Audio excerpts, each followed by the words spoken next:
हाँ जी ଆଜି ମନ୍ମଥ ରାଉତରାୟ ଗୋଟେ ଏତଲା ଦେଇଛନ୍ତି ଯେ ଅଭିଯୋଗ କରିଛନ୍ତି ମୁଖ୍ୟମନ୍ତ୍ରୀଙ୍କ ନାଁରେ ଯେ ମାମଲା ହଉ ସେ କାହିଁକି ପାଣ୍ଡୁ ଗାଣ୍ଡୁ ବୋଲି କହିକି ଏକ କହିଲେ। ଯେକୌଣସି ମଣିଷର ଯେତେବେଳେ ଜେଲ୍ ଯିବାର ଭୟ ଥାଏ ସିଏ ସେତେବେଳେ ଏଇଭଳି ସବୁ ପ୍ରଳାପ କରିଥାନ୍ତି। ଇଏ ସେଥିରୁ ମଧ୍ୟ ଜଣେ ମାନ୍ୟବର ପ୍ରଧାନମନ୍ତ୍ରୀଙ୍କ ବିରୁଦ୍ଧରେ ସେ ନୂଆପଡ଼ାରେ ଯେଉଁ ଅପଶବ୍ଦ ବ୍ୟବହାର କରିଥିଲେ ସେ ଅପଶବ୍ଦ ବ୍ୟବହାର ପାଇଁ ଖୁବ୍ ଶୀଘ୍ର ସିଏ ଜାଣିଛନ୍ତି ତାଙ୍କର ସ୍ଥାନ ହେଉଛି ନୂଆପଡ଼ା ଜେଲ୍ରେ। ତେଣୁକରି ଯେତେବେଳେ ଜେଲ୍ରେ ସ୍ଥାନ ଅଛି ସେ ନିଶ୍ଚିତ ଜାଣିସାରିଲେଣି। ତେଣୁକରି ଏଇଭଳି ପ୍ରଳାପ ସବୁ ସେ କରିବେ। ଅଭିଯୋଗ ମୋ ନାଁରେ ଯେହେତୁ ଏତଲା ହେଇଛି ତାଙ୍କ ନାଁରେ ବି ଏତଲା ହଉ। ବାସ୍ତବିକତା ହେଉଛି ଯେ ଯେହେତୁ ସେ ପ୍ରଧାନମନ୍ତ୍ରୀଙ୍କ ନାଁରେ ଏଭଳି ଅପଶବ୍ଦ ବ୍ୟବହାର କରିଛନ୍ତି, ଆମ ପାଖରେ ଯେତିକି ଖବର ଅଛି ମାନ୍ୟବର ବିରୋଧୀ ଦଳର ନେତା ତଥା ବିଜୁ ଜନତା ଦଳର ସଭାପତି ତାଙ୍କୁ ତାଗିଦ କରିଛନ୍ତି। ଏ ତାଗିଦ ଫଳରେ ସିଏ ବର୍ତ୍ତମାନ କେଉଁ କୂଳରେ ଆଉ ହେଇପାରୁନାହାନ୍ତି।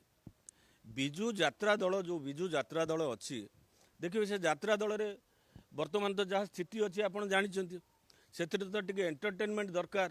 ଏଣ୍ଟରଟେନମେଣ୍ଟ ହେଲେ ବିଭିନ୍ନ ପ୍ରକାର କଳାକାର ବି ଆବଶ୍ୟକତା ଅଛି। ଯେତେବେଳେ ତାଗିଦ କରିସାରିଛନ୍ତି ଏବଂ ତାଙ୍କର ଗୋଟିଏ ଯେଉଁଟା ତାଙ୍କର ମୂଳ ଦଳକୁ ଯେତେବେଳେ ବଡ଼ ଭାଇ ଦଖଲରେ ରଖିଦେଇଛି, ଆଙ୍କର ବର୍ତ୍ତମାନ ସ୍ଥାନ ନାହିଁ। ଇଏ ଯାହାକୁ ବସ୍ କରିଥିଲେ ବର୍ତ୍ତମାନ ସିଏ ବାହାରେ ସୁପ୍ରିମୋ ଯେତେବେଳେ ତାଗିଦ କରିସାରିଛନ୍ତି, ତେଣୁକରି କରିବେ କ'ଣ? ସେ ସେଥିପାଇଁ ଏଇଭଳି ସବୁ ପ୍ରଳାପ କରୁଛନ୍ତି। କିନ୍ତୁ ବାସ୍ତବିକତା ହେଉଛି ଏଥିରେ ମଧ୍ୟ ସେ ଯାହା ପାଇଁ ଏଭଳି ଏଫଆଇଆର କରିଛନ୍ତି ସିଏ ମଧ୍ୟ ତାଙ୍କୁ ସୁରକ୍ଷା ଦେଇପାରିବେ ନାହିଁ।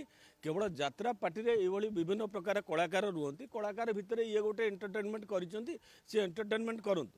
ଓ ଆଉ ଗୋଟିଏ କଥା ହେଉଛି ସିଏ ଯଦି ଉପରକୁ ଅନେଇକି ଛେପ ପକାଇବେ, ସେ ଭାବୁଥିବେ ଆକାଶକୁ ମୁଁ ଛେପ ପକାଉଛି ବୋଲି, ଛେପ ତାଙ୍କ ମୁହଁରେ ପଡ଼ିବ।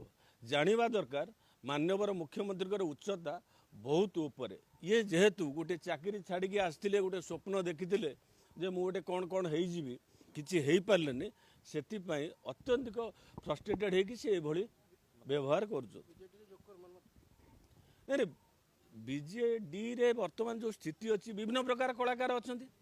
ସବୁବେଳେ ତ ସିରିୟସ୍ ସିନ୍ ଚାଲିବନି। ବର୍ତ୍ତମାନ ତ ଏଣ୍ଟରଟେନମେଣ୍ଟ ପାଇଁ କେହି ତ ନା କେହି ଦରକାର ନା ନାହିଁ।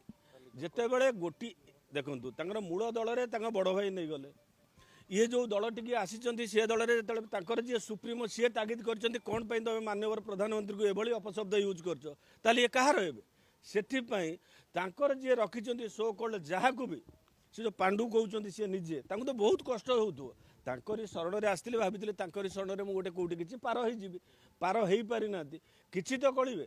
କିନ୍ତୁ ଏଇଟା ସତ, ଯିଏ ଜେଲ୍ରେ ଯାହାର ସ୍ଥାନ ସିଏ ଏଇଭଳି ଅପଳାପ କରେ, ଇଏ ଅପଳାପ କରୁଛନ୍ତି।